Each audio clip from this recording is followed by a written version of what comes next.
welcome to do so at the back counter after the event is over.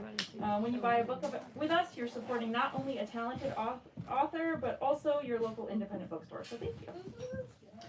There will also be a Q&A towards the end of the event. I think Megan might encourage some questions in the middle as well.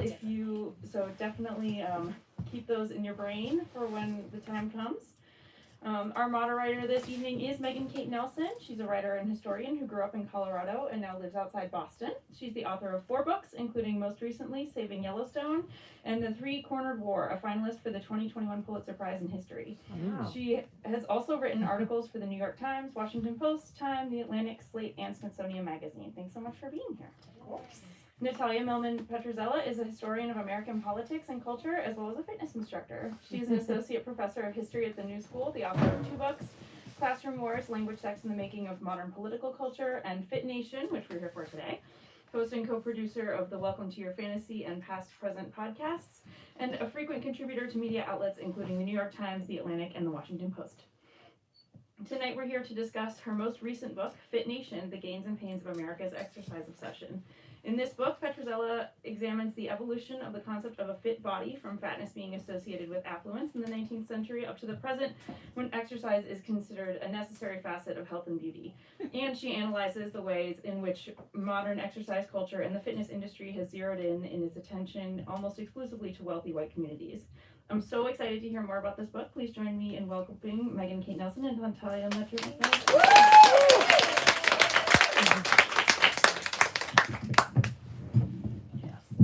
All right, well, thanks, you guys. Thanks for coming out. Midweek, January.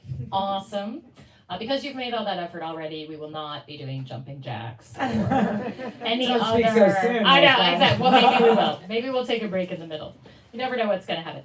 And yes, I have a bunch of questions for Natalia because I read the book and love the book, and it just brings up so many interesting things. I have many thoughts and questions, but I know that you do too, and I don't want to hog all the time, which might happen, I mean, quite frankly. So if you feel the need to ask a question, just like raise your hand in the middle. We don't need to do the 30 minutes and then Q&A. If you have something pressing you would like to ask, which you probably will, we'll go ahead and do that. So first of all, I would like to say congratulations, Natalia, on the publication of your second book. We were talking, we went to dinner before, and I was saying, for those of us who work in this field, it can feel like, oh yeah, I just published a book, so did everyone else I know. But actually, that is a very small community, and so it's a really big deal to publish a book. So, and especially a second book,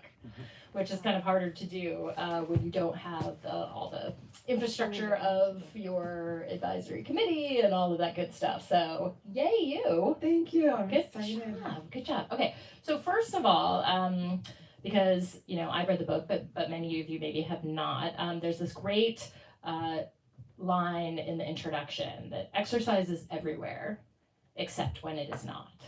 So could you tell us a little bit, just kind of give everyone a preview of this kind of larger argument of Fit Nation? For sure. And first, thank you for coming. This is like a sort of random activity for a Wednesday night, but I'm glad you chose this one. Okay, so the general argument of the book, or I should start with what got me so interested in this, which is that we live in a world where exercise is everywhere. Like, you're constantly being encouraged or pressured to exercise, or being told that you're a bad person if you're not exercising. And yet, by pretty much every measure, we're a rather unfit nation. So I really wanted to figure out, where did that social expectation come from, and why is that social expectation so out of step with the lived experience of most people. And so, the kind of big picture of the book is at least twofold. One is it covers 140 years or so, and taking us from a moment that I think is kind of hard to imagine today, when working out was weird. People who exercise deliberately were really thought of as kind of freaks and health nuts for a range of reasons we can get into if you want. But if you were going to exercise regularly, you had to explain yourself, and you were actually kind of a suspicious character. Maybe you would be somebody on stage that people would go look at and kind of be like, let me touch their muscles. But like the idea that you should be doing that yourself was not with us. So there's the story of how we got from there to today, when I always use the example of like, you apply for a job in accounting and you put on your resume, like, I run marathons. Like, why do you do that? Well, you do that, it has nothing to do with your job, but because we presume, oh, someone who runs marathons, they're really disciplined, they're well organized, they're virtuous. That's totally different from what we would assume of an exerciser before. So there's that story.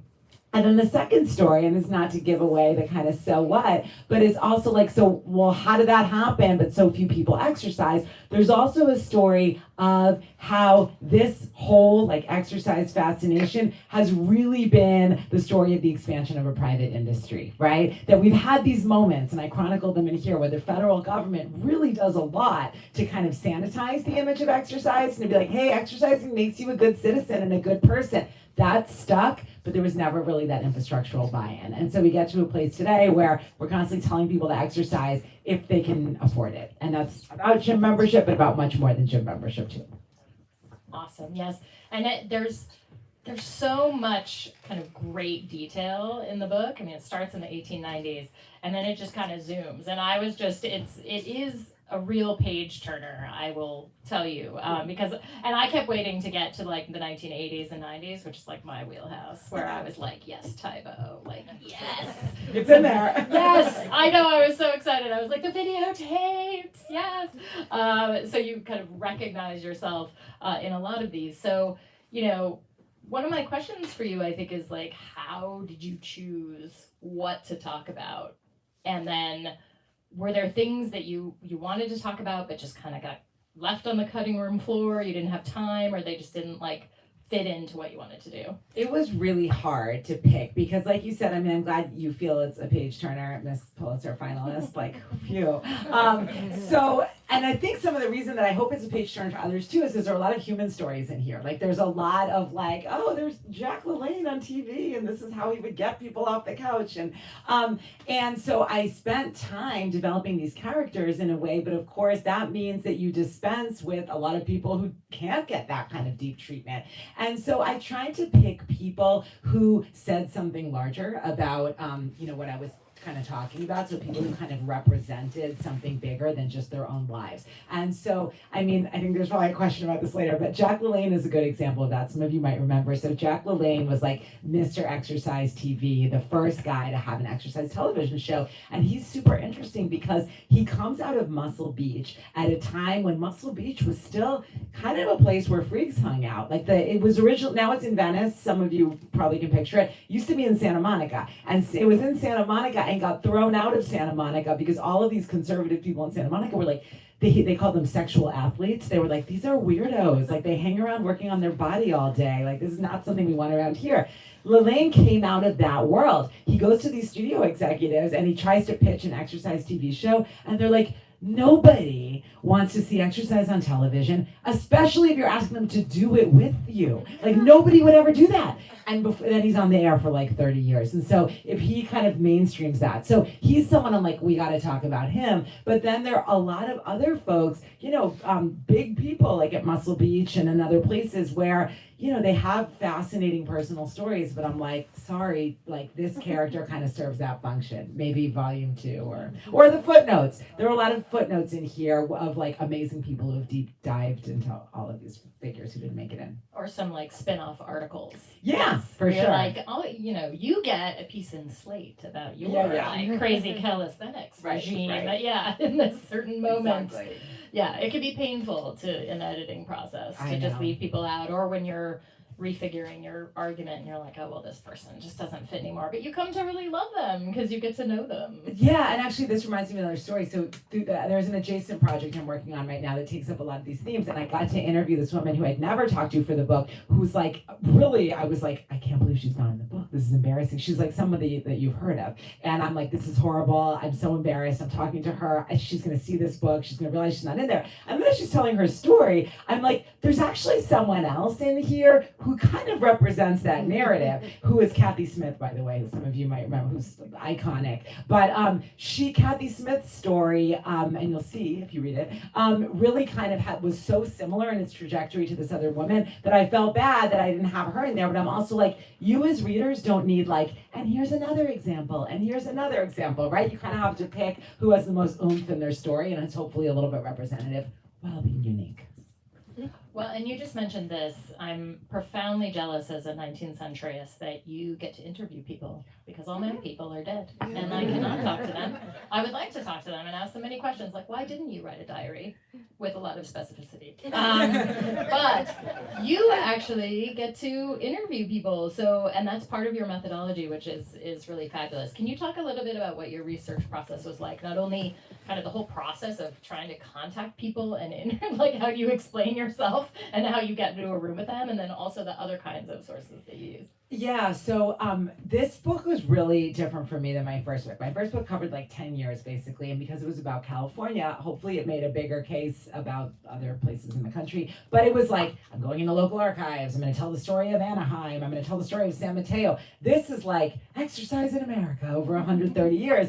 And so you have to be kind of rigorous in your methodology, but also like much more expansive. And so before I get to the interviews, one thing that I really tried to do was I tried to pick kind of places and environments in particular archives that like this book would be incomplete without. Like I went into the Shape America archives. Don't make me say what that stands for, but it's like the phys ed organization in America.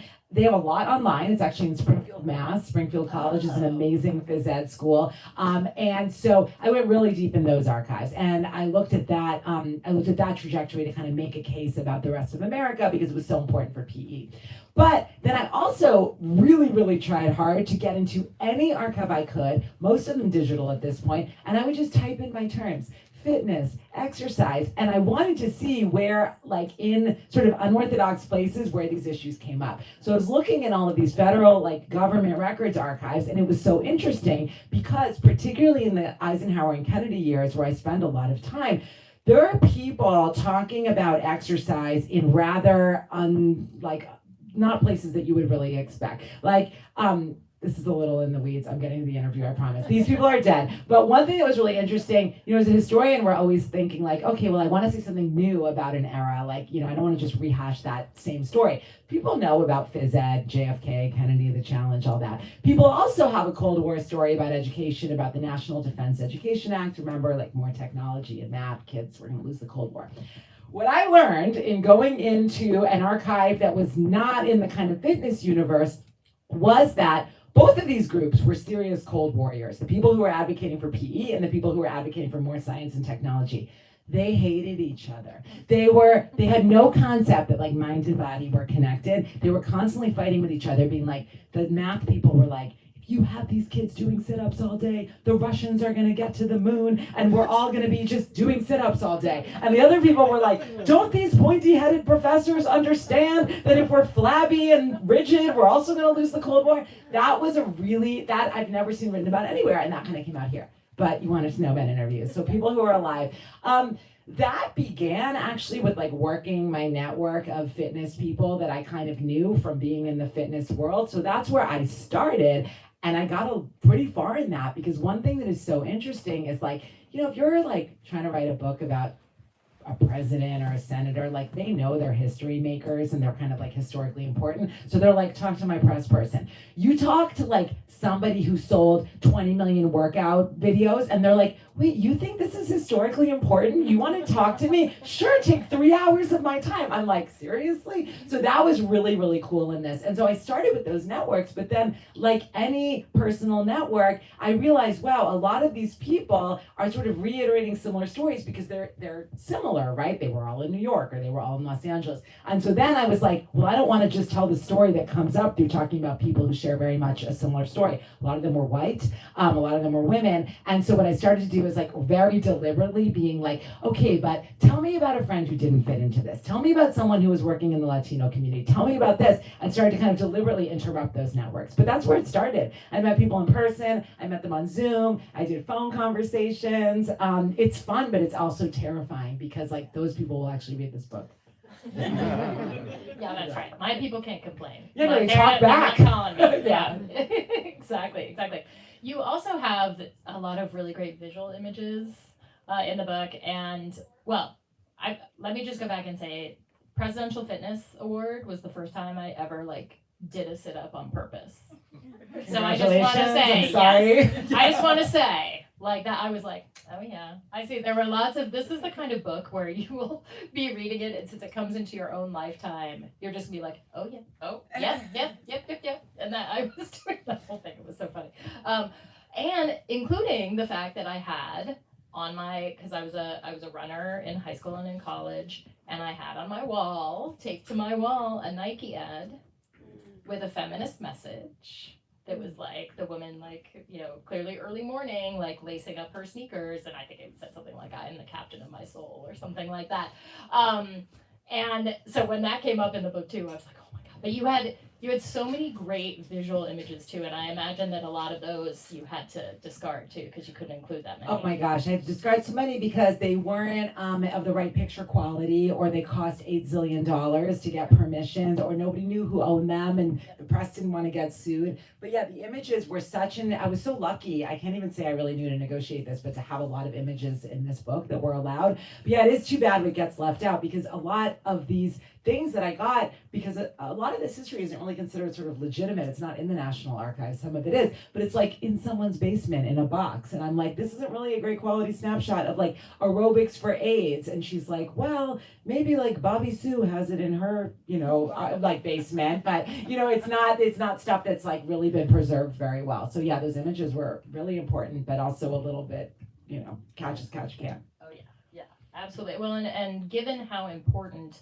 visual images and media are to the development of fitness culture, like that's one of the major arguments of the book that I really enjoyed too. Thank you. And so it's funny you mentioned Nike, and I wanted to get back to, so that, talk about an archival like jackpot. So that was really lucky. So getting into Nike to do research is like, it's like, I don't know, when the driver picked me up to go there, he's like, are you writing like a really celebratory thing about Nike? Were you hired by them? I'm like, no. And he's like, well, I've never seen a writer be allowed to go in there, which was interesting. And now what happened when I got there, I mean, it was really, I feel so lucky, like this is not to knock Nike in any way, but you go to an archive as a historian, you kind of expect and hope like to get a bunch of boxes and people leave you alone and you do your thing. Oh, this was not that. This was like a PR presentation. And so I actually even though it was cool to be in Beaverton and see all this, I started like a little disappointed because I'm like, I am not getting an unofficial story here. This is like the most managed experience I've ever had in my life. However, what was so interesting and what made it into the book is I really, really got a deep sense of the story Nike tells itself and the story Nike tells about itself, and like how what they did give me access to, I kind of can't believe, which was amazing, was they have a digital archive. And it's funny because there were a lot of legal hurdles to get through, but it's very clear that they were understandably concerned about me like wanting designs. I'm like, if you thought I could design a sneaker, you would like I'd probably not be writing history books. But it was really interesting because I saw all of these internal documents that they've had over the years and about campaigns that kind of like went wrong or they didn't use. And so visual imagery reminded me, because to me, yes, I talk about those like landmark campaigns. You probably remember Objectify Me, or Let Me Play, the girls one around the anniversary of Title IX, I think it was in the 1990s. I talk about those and what they meant. It was also so interesting to get the ad campaigns for the failed things that never went anywhere.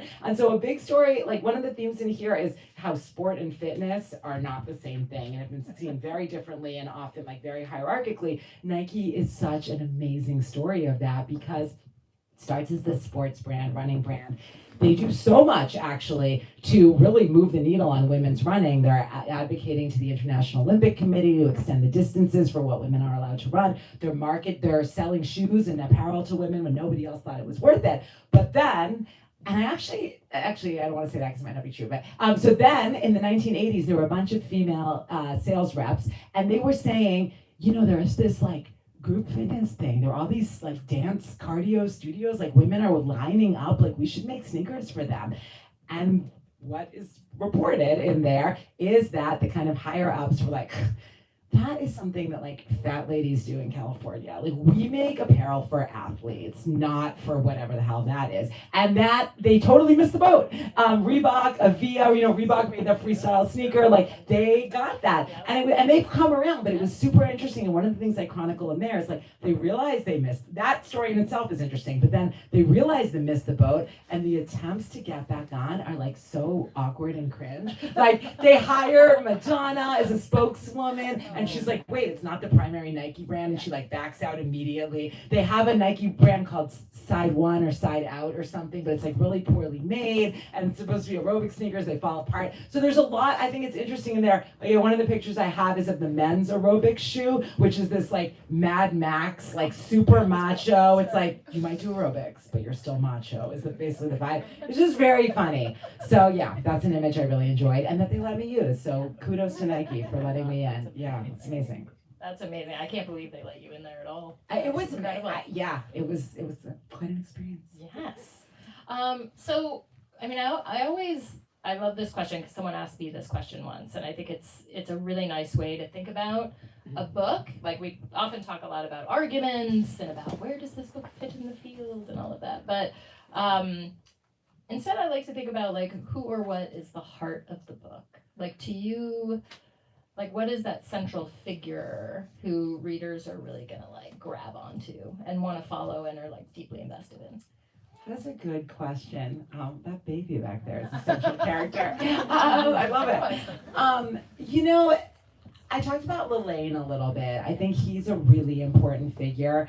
Another person who I've had the benefit of interviewing a few times, who I think really encapsulates a lot, and I think is really important, is Judy Shepard Massett, who's the founder of Jazzercise, and is not a name most people know, but that business is still around. It's like 54 years old now or so, and she came of age she founded Jazzercise in 1969, which is much earlier than most people would think, and developed it throughout the 70s, and she both sort of came along at the right time in terms of she was in California and all of the kind of health culture and fitness culture there. But she really, I think she was so successful with that program because it both was something that was really new at the time that feminists were advocating for, Title IX and abortion rights and equal pay. But it also wasn't radical. I mean, she has one line in there when I quote, and she says, well, I wasn't marching with women in the streets because it was still this proposition that come together and like work out. And at the time it was very much about kind of weight loss, even though, I think people got a lot more out of it. But to me, she's such an interesting figure. And that program is so interesting because it both was like nothing else that existed at the time, truly nothing else, and was like not so radical that somebody who wasn't marching in the streets wouldn't want to sign up for it. So to me, she's such a fascinating transitional figure. That was so interesting, that line, that thread in the book about so many like women fitness instructors who are like, yeah, women like doing this for themselves and, becoming strong. And then they're like, but we're not feminists. Don't call us feminists. Yeah, and not just instructors, but really athletes too. So there's a big running section in here. That was like hard choices as a writer because so much has been written about running. But I'm like, because it's important, so I should write a lot too. But that is so interesting because there are all these incredible runners who are women who are literally breaking records and like breaking all these kinds of boundaries.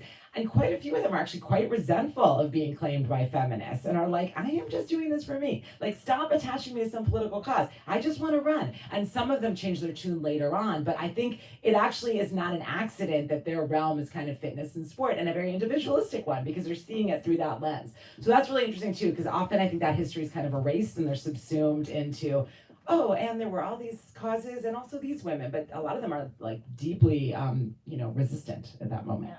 Well, and that's such an interesting tension And I think it's there. And you know, the chapters in the book about the 60s and 70s, I think those are those hinge chapters, right? I think so. Yeah, the 60s is like when things start to turn. Yeah, so yes. And so a big thing that happens, and it's sort of, I guess, like an intellectual history argument in a way, but how did we get from that place I mentioned at the beginning of class, I was going to say, beginning of seminar, you'll be quizzed on it, at the beginning of our conversation about when working out was considered so weird, and then we get to today where it's considered virtuous. Well, there's this huge turn that happens in this period, slowly over time, but really crystallizes there, where we go from a culture where mind and body are thought of as really distinct, and people who exercise are thought of as like inappropriately into their physicality, especially about men. Like, ew, you want to like work on what you look like all the time. You want to hang out with other sweaty dudes. Like, there's something wrong with you. Women, like, you're like, why are you interested in building muscle, or you're so superficial? By the time when in the 60s and 70s, you have this kind of like widely shared sensibility that to be a fully actualized person, you've got to work on your body, work on your emotional state. Therapeutic culture kind of takes over. And really, regardless of politics, there's pretty much a consensus that these things go together. And so that like elevates exercise from being this like weird, purely physical pursuit to being something a little bit more elevated, or yeah. And then there's the huge boom in the 70s.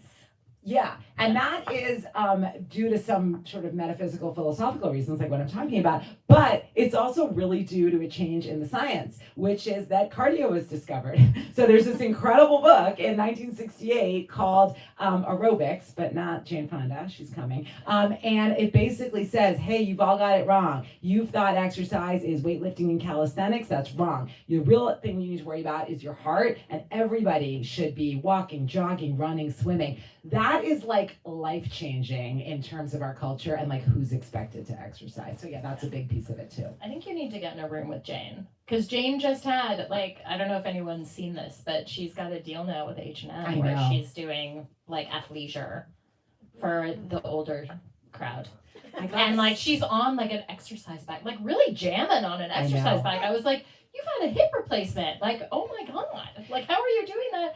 But yeah, she is such an iconic figure. I got so close. I talked to her people on the phone for like over an hour. I was so close twice. It was like about, I'll get back to you with the final schedule. And I'm like, and then I never got her.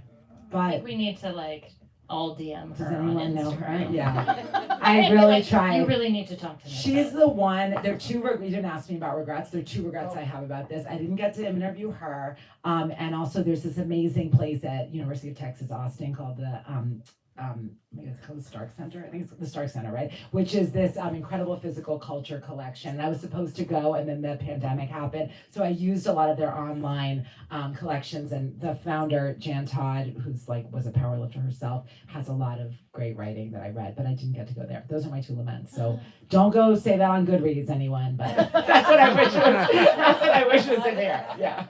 Well, so since you brought up the pandemic, yeah. So you kind of finished up the writing of the book and you revised it and you put it into production, like in pandemic conditions. Can you talk a little bit about that? How that was for you? I feel like I need like a sedative before I talk about that. I have like PTSD from that process. That was the most stressful thing. So, I mean, anyone in here who, we all lived through the pandemic, this book was supposed to be due in June 2020. That was not about to happen. I was like in total anxiety mode, just, you know how it was, like just getting your kids on their freaking Zooms on time. And so that was not happening. And so my editor was wonderful about extending it. And two things came out of that. One, I mean, I learned to write in like 15-minute chunks. I'm like, if all I do is fix these 3 footnotes, that is exactly what I need to get done. And it's funny, my daughter, who some of you know, who's 10, picked up the book the other day, and she's like, it's just so funny. I remember like it was yesterday when you'd say, I just have to get to page 223 on edits, then I'll take you to the park. She's like, now it's a book. And it was like that. Like, I'd be like, just wait, 3 more pages, and then I'll go.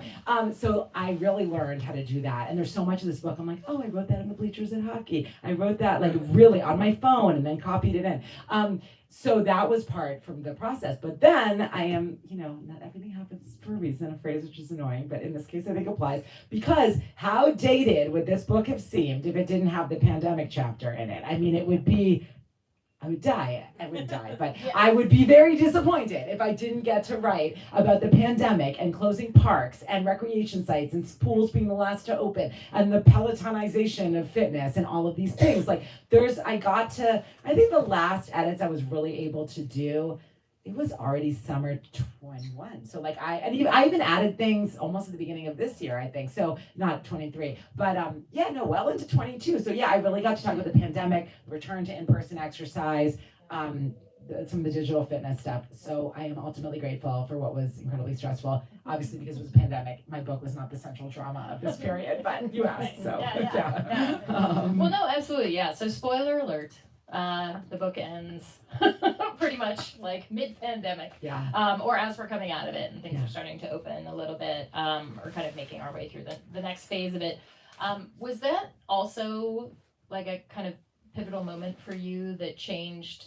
Did it change any parts of your arguments, or because I think even like people who are not experts in the history of fitness, like you knew, like it was quite palpable, like how gyms were closing, fitness instructors were unemployed, like nothing, people were trying to get weights and you couldn't buy, people were like, my kingdom for a 5-pound weight, like where can I find it? Like no one could find them, right? Because everyone's like panicking because they can't do the exercise they want to do. And then things got weird. Like I'm a road cyclist and I live out in Lincoln, and in that first part, sort of in 2020, like we were like, oh, thank God, we can actually go out on the road and people aren't driving on the roads trying to run you off them. So that was actually kind of nice. But then there became this crazy thing about masking on the bike where like, how do you pass people are you supposed to wear masks? Do you get mad at people who are not wearing a mask and being responsible in this moment? And the sort of, all of this kind of became, I think, very apparent to people who aren't even experts. So like, was the pandemic also kind of a moment for you where you were like seeing a lot of the arguments and the things you've already been thinking about just kind of explode? Yes, I was trying to think of a good metaphor as you were talking. I do not have one, but there's something about throwing things into relief that probably applies here. The pandemic shook up so much that I feel like what it did is make kind of very visible and explicit the different relationships we have to exercise and the different ways we value and devalue it as a culture. And so one of the things that I remember being super interesting and like really jarring is that relatively early in the pandemic, or throughout much of the pandemic, going to the gym changed from being this like positive, virtuous thing that you wanted to take a selfie and like show everyone how good you are and how much you care about health, to being like, you narcissist, you worked out like in a group environment, like what are you trying to kill people? It's like, no, I thought I was being healthy, or like there was a gym that I know, it should remain unnamed in New York City, a small business, and they were operating like a speakeasy. Like this was a place that used to be like on social media all the time, but they would hand out keys because nobody wanted to be seen going to the gym in the pandemic. I never went, by the way, but I thought that was really interesting, because it kind of changed the virtue dimension and also highlighted, I think, this very conflicted feeling we have about exercise still, which is it this narcissistic thing you do because you care more about your abs and your good vibes than anything else? Or is it this like really important health-seeking thing that like we should all celebrate? So that really shifted things. Then, what else also really interested me about this book after writing a book about like political polarization is like the political dimensions of fitness history are much more scrambled than one might think. Like in some ways, the path that I charted at the beginning is a little bit like sort of expected, left, right, like, oh, we have this rise of this private industry and we have the defunding of social services and public programs, and that very much fits into what you might think in terms of the rise of austerity politics. However, in the pandemic, things got kind of mixed up, and like I was pretty disgusted that it was often blue cities where, oh, we need to close the pools, we need to close the parks, we can't have kids on playgrounds, take down the basketball hoops. That is not an expected kind of political alignment, and there's a lot of kind of interesting kind of muddled political affiliations and in terms of their relationship with fitness throughout this whole thing. So that was super interesting after writing a book about the culture wars. Right, exactly. And that's how we can see just one of the many threads that binds your first book on politics and education to this book, and also the kind of interesting role that schools play in all of this, and sort of organizing sport and promoting fitness and PE classes and all of that. So just one final question before, and by the way, you all did let us yammer on. I'm just gonna like point out, I knew it was gonna happen, but you know, we're trying to push against it. But we would like to get your questions here in a second. But I have one final question for you. What kind of Fit Nation would you like to see in the future? Okay, so great question. You're so smart. So one thing that I think is really important, I'll first say what not to do, right? There is a tendency to kind of golden age think through some of these issues. Like there's actually a whole body of people who really want to return to JFK's phys ed program. Like there's actually a whole documentary about it. It's great footage. It's called The Motivation Factor. And these people are like, this was the golden age of phys ed. We need these like very hierarchical, like extremely intense military-based workouts. This should be in every school in America. Those were the days. Like, let's return to that.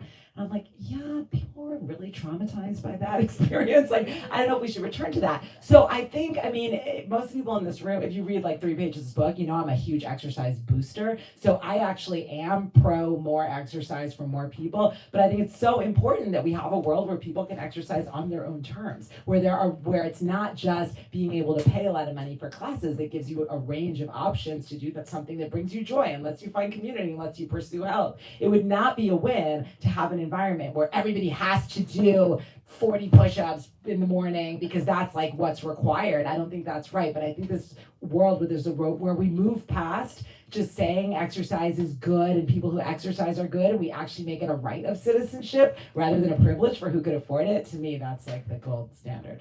So invite me to the White House, Joe Biden. Excellent. I like that vision. I like that vision because there is that strong argument about accessibility that once we turn to private corporate fitness, it becomes very exclusive. Yes, and yes, fully yes. I do think one of the things I push back on this book though is there's like a very annoying critique of a certain kind of like male lefty who's like, oh, fitness is just like neoliberal and like you're just internalizing the industrialized clock, watching the numbers on the treadmill. And I think that's super annoying too. And actually it's too bad that I actually think the private fitness industry has germinated all these amazing things. There are a lot of fantastic programs out there, but why are those so inaccessible to most people, you know? So yeah. Yeah, exactly. Excellent. All right.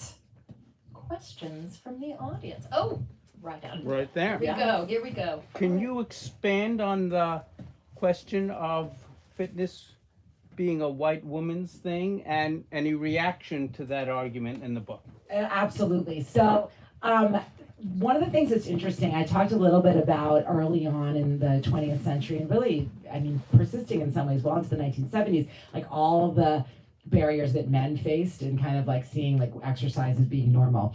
It's interesting because women in some ways had a kind of easier way in. Why? Well, it was very hard for women to get access to sport, but there was really since the early 1900s, a whole kind of proto-fitness industry attached to the beauty industry. Because it's normal for women to want to look pretty. And so you had all of these kind of like body work things. Like if you've seen some of these videos on YouTube of those shaking belts, you know, that we're supposed to get rid of cellulite. So early on, white women, because white women, it's really leisured women who were mostly white women, are considered, it's an appropriate use of your time and energy to work on your body. So that is kind of an easy way in, not to sport, but into exercise.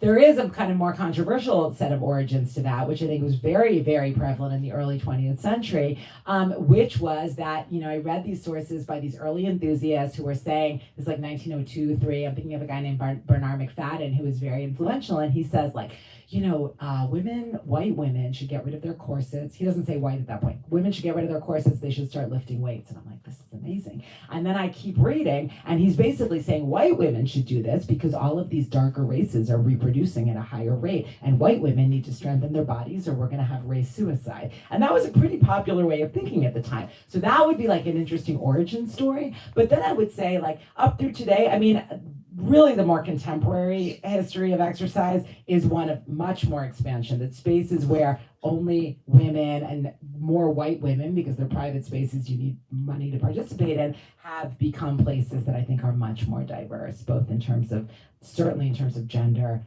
a little bit in terms of class and race too. So not all white women. Hi, awesome talk. I have a question about mother's fitness, and when do you think that a conversation, or I don't know if it's like the politicization of maternal fitness, or like people with uteruses, their fitness develops? I'm thinking, I mean, I guess it would be sport, not fitness, but how someone like Wilma Rudolph has a baby but has to keep it secret. You know, when she becomes an athlete and then like wins the Olympics and stuff, or how like, you know, it would be like 20 years later when Kathy Smith is like, was she like one of the first people to put out a pregnant mommy video? So what happens like in these intervening decades to where now we have someone like Alicia Montano doing like the mother's movement that I think is diverse and really interesting. Unexpectedly multi-layered question from a scholar of Title IX back there, Anne Blasky. Really good question, of course. You know, as you know, it's really complicated. Like, there is this long-standing sense that exercise, this is repeated again and again, well into the 1950s, rigorous exercise for women will make your uterus fall out. So that is totally inappropriate. And so that exercise is incompatible with motherhood. And this is very prevalent at a time when motherhood is like obviously the defining like aspect of womanhood. So why would you do that? I think that definitely changes over time. But one thing that's really interesting and that I think persisted for a long time is the notion that particularly during pregnancy, like women should not exert themselves. Like even after Title IX, even when you're seeing participation in these fitness environments and in organized sports, there's still a sense like, well, pregnancy is this uniquely fragile time, which in some ways it is, but like you see a lot of women athletes pushing back on that's actually a holdover of these old ideas about female fragility. Now, what I think is really interesting in some of the more recent stuff that I think crosses over from fitness to sports is that now we have kind of a new discourse, which is like, she can do it all. She can run marathons, pregnant. You can and should be exercising throughout your pregnancy. And I think I've seen some younger critics, a lot of them on social media, pushing back on that. It's like, that is, you know, so much pressure, and why should you have to be a fit mom? And that is like a whole set of expectations. They're cutting my mic, it's so controversial. A whole set of expectations that women shouldn't be subject to. And when I care to venture into those conversations, I'm like, well, you know, there are a lot of women historically who would say that it was actually the presumption of their frailty and that they shouldn't exercise throughout pregnancy or as they were mothers. That is the problem here. So in some ways, this is a real form of progress. So I would say that. The last thing I was gonna say, oh my gosh, pregnancy, moms, this is why I need a pen. I'll remember and then I'll get back to it. Sorry. Yeah. This is also incredibly fascinating, Nati. Thank you. I have kind of a multi-part question. One is, you were saying that this book, Aerobics, sort of like changed the landscape. Yeah. So I'm curious how like an academic research book, like what did it link to get elevated to the masses to become sort of integrated in society? And then also, can you talk a little bit about how exercise became so linked with community, because here's this like individual activity that then there are all these like community cultures at different gyms or CrossFit or whatever, and also like the link to self-care as fitness. Absolutely. So the first question about aerobics and how that book written by this military doctor became like so widespread. So, you know, kind of a little bit was the moment. So that book comes out in 1968. In 1966, there was this much thinner book called Jogging that comes out, and that's co-written by a guy named Bill Bowerman and Phil Knight. And Bowerman is a track coach, and Phil Knight goes on to found Nike. And one thing that's really interesting about that is there's no research in there at all. It's basically like, oh, we think running is good for you because these teams do it, and you know, it's very sort of it's not grounded in research, but it does really take hold, and there are a lot of people who get into jogging. So in some ways, Cooper comes along, and it's like, oh my God, now we have the evidence for this thing, and so that converges, I think, really, really well. So that's kind of one answer to that. Cooper is also very I don't know if I would say he's charismatic, but he manages to get a lot of followers for lack of a better term. People who like he's invited everywhere to speak, and he's both like a darling of, people at Esalen, this like counterculture retreat, are really into the science of running and what it does and the natural high and the endorphins. Meanwhile, he's going to Oral Roberts University, like this evangelical place, and is loved there too. And so he has this kind of like, he's one of those people who has that like cross political appeal, or at least his ideas do. So that is, I think, the answer to that one.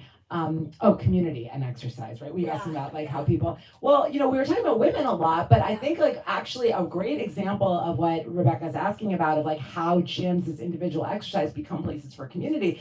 This story is very much the story of gay men building community through exercise in America. I mean, most of gym culture, as we see it here, you can really trace the roots to the men's gyms of, really, bless you, the men's gyms certainly of the 1970s, but even like, the physique magazines of the 1950s, at a time of incredible homophobia, one of the ways that queer men would find each other were through the pages of these magazines. And there was all this coded language about like, interested in classical sculpture. Like, and all of the classical iconography was a huge part of bodybuilding, still is in a way. So that I think is really like one example of finding community, a marginalized community, finding like, community in gyms, and that really becomes super important during HIV/AIDS. And there's one gym that I follow pretty closely, thankfully, to like this amazing archive that tracks gay history in Houston.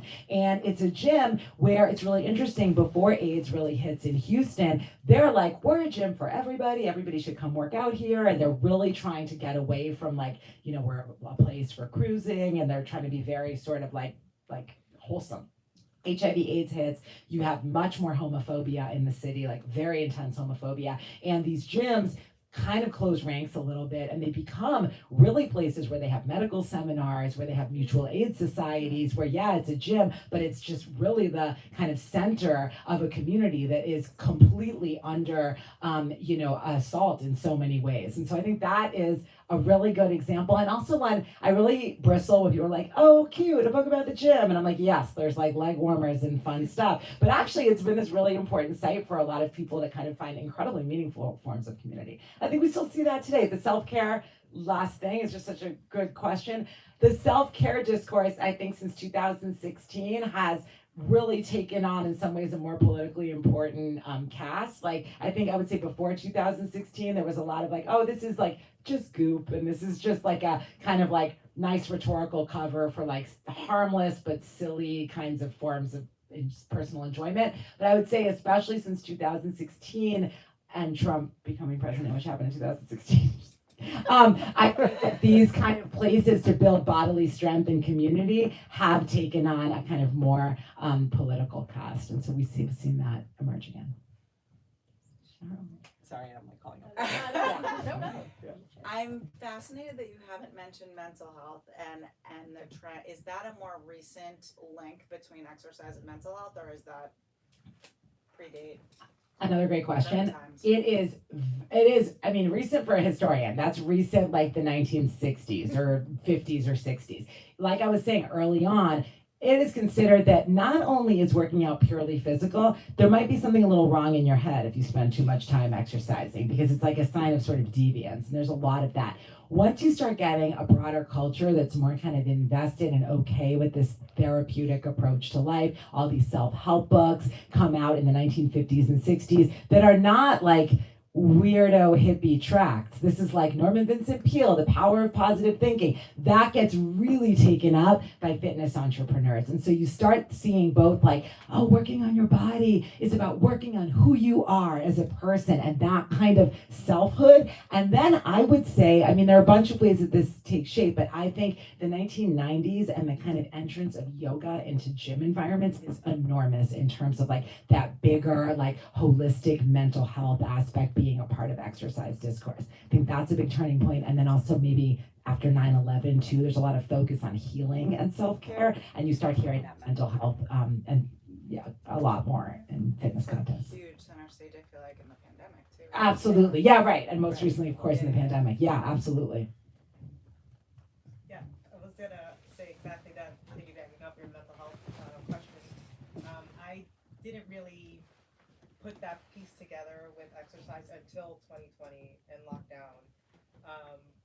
Because, you know, fortunately for me and my partner, we have like a little gym set up at home. So we're like, oh, we'll just work out. Yeah. But to see my clients who normally I would have like gone to their house for training, and for a lot of them, they were kind of like, I don't know about the Zoom thing. I'll see you in 2 weeks, because before it was like 2 weeks. Yeah. Like, okay, yeah. 2 weeks to slow the curve. Yeah. And then like when 3 weeks came by and 4 weeks came by, and they're like, Wendy, we need to try the Zoom thing. Because even though they had their own equipment, they know what to do. It was like they needed some sense of normalcy. Like, we need our routine. Yeah. I'm like, yeah, let's do this. And for many of my clients, that was their way of like, okay, I can get through this Slack, that I could get through like all these Zoom meetings all of a sudden, like not leaving my house and everything. It was really fascinating. Oh, absolutely. I think that's a really great point, and how like we also have sort of redefined in the pandemic what connectedness means, right? Yeah. They might have been walking 3 feet from their desk, but the fact that they can connect to you through a screen is actually hugely meaningful. So yeah, I think that's really, I think, yeah, the pandemic, I mean, this is again an imperfect metaphor, but it reminds me a little bit almost like an elimination diet. Like, we got rid of everything, and then we're like, so what does exercise actually mean to you? Let me bring the equipment back in. Okay, well, it's about the movement, but actually it's about the trainer, or is it, you know? And so I think that is a little bit what happened. Yeah. Oh, I'm sorry. I'm letting you do the call. Yeah. Why don't we do Kate first? And All right, I want to go back to Like warmers. So, The hard-hitting issues, yeah. I think I've sent you the photo of me opening the 1985 IT present of Get in Shape Girl, Oh, yeah. which is oddly reminiscent of the colors on your cover, I would just like to say. And so, Oh my god. right? Yeah. It's missing the pink. Yeah. But I'm wondering, like, can you place that moment of like a consumer product, a toy for kids that was actually like getting a 6-year-old to like do aerobics, like good, bad, what's the middle ground look like? So, like most things in history, not only good or bad, but complicated. So I would say that I actually talk about that toy and a bunch of other ones, including the Nintendo Power Pad, which was meant for boys to exercise while working out. And I think there are at least 2 things going on there. One is, by that point, fitness is not suspicious. Fitness is what everybody should be doing, including your kids. And for a certain kind of affluent or middle class toy buyer, being like mom or dad means also exercising, right? And I mean, is that good? Is that bad? I think a lot of people would probably attribute some disordered ideas about exercise to being told, oh, here, take this Get in Shape Girl thing and go work out. I think other people probably thought it was a fun toy. So I would say that. But I will say something that maybe is a little bit more profound, which I think is important too. That's also a time when phys ed classes are being stripped away. When in universities, you have actually, because of the fitness boom, which is happening in that period, you actually have a lot of programs marketing themselves as, we'll prepare you for a career in physical fitness and fitness instruction. All of them that I studied, which were the indicative ones, distinguish themselves from the PE track. Don't be a gym teacher. Go do corporate fitness, work in a health club, manage a health club, make a toy, I guess, design toys. And to me, that was so interesting, because to me, that's kind of part of this broader, yes, national obsession and fascination with fitness, but one that was so clearly distinguishing themselves against, like, really the place where most kids are going to interact with exercise for the first time. And that is really remarkable. I mean, you see all these programs that come out in the late 70s and 80s, exercise physiology, kinesiology, etc. Careers in fitness, they'll list like 30 things. Not one is a PE teacher. And I think that is, I have a real love for, I hated phys ed at Newton South. Some people in this room can remember that. But I have a love for the profession and the people trying to work within it, because like so much is stacked against them. Last thing I'll say to that, because this is like, you love it when the sources kind of like provide something crystallizing and wonderful. There is, I think it's a journal in like 1981 or 1982. It's a phys ed journal, like one of these sources that I went to, and they're like, people, our time has come. Like, this profession has been around since the 1890s. Look at everyone wanting to exercise all the time. We have the expertise. We have or all these organizations. This is the moment. And that's a totally reasonable assumption to make. But because of the way that this industry and our policy was structured, it was not the moment for PE. I mean, PE has been contracting in a lot of ways ever since. So that to me was really interesting about sort of a contingent history that never happened. So I think we have time for one final question. Yes, sir. So you're out in the West Coast, and I assume that when you went by Stanford, you stopped at the institute that was doing research on longevity. And the point that they made about we're not just living longer, but we're more intact with that longerness, and so we're able to do some other things. I'm noticing the aging in the audience here. So anyway, my question is, where is this? How dare you? Rude. My daughters will have my head. So where is fit? Is this a great new territory for the fitness industry? Oh, yeah. Well, so, I don't think this holds up necessarily after the pandemic, but for quite a few years, the fastest growing gym demographic was over 55. And that is interesting for a lot of reasons. I kind of was educated to think about everything in terms of a set of identity categories. What does this mean in terms of race, class, gender, sexuality, size, ability? And so I really bring that into here. And one of the things that's so interesting is, like, in some ways, fitness has been really about expanding access and a definition of who can and should exercise. Age is a huge story there. I mean, one of the things that's so interesting is reading these advice books from like 1950, 60, and it's like, fit after 30. You don't need to be an unsightly, hideous matron after 30. Like, your time has come. Then it's 40, then it's 50, then it's 60. And I think in many ways that's wonderful, because it really is saying you can and should exercise in your whole life. And a lot of businesses, I think probably because they just care about profit, but also, there are a lot of reasons there, have really welcomed this demographic. So you see not just that gyms are, for the most part, not just for the young and the, conventionally beautiful. I will say one thing that was eye-opening to me is the late Barbara Ehrenreich wrote this great book, Natural Causes, about growing old. And she has a paragraph, a piece that I quote in here, where she says, like, for people of my generation, once we all retired from a lifetime of paid labor, I was basically told, well, now your new job is to go to the gym every day. And she's like, I'm not sure that's progress or kind of what I want to do, kind of spending all day working to live longer. Is that how I want to spend my time? And so I thought that was kind of interesting too, because so much of this book is about that double-edged sword of more acceptance and more welcoming also creates all these new pressures. Just a footnote, did you at all look at PT and OT?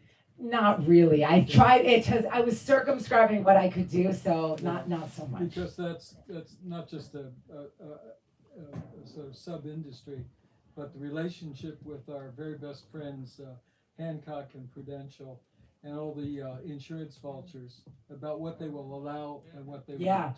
So one thing, I know you mean physical therapy, but there is, I think, a sort of unexpected history of the personal training industry in here, which is a very interesting from a gender perspective when you compare it to the group fitness instructor. And I talked to the people who founded kind of the initial licensing organizations, and they're like, oh yeah, once we had personal training, then the men showed up. And I talk about why, but you can read the book. All right, well, thank you, everybody, for coming. Thank you so much. Thank you, everyone, so much. And Brookline Booksmith. Yes, and so buy the book, and Natalia will sign it for you. Yes, exactly. Right here, right now. Thank you for coming so much.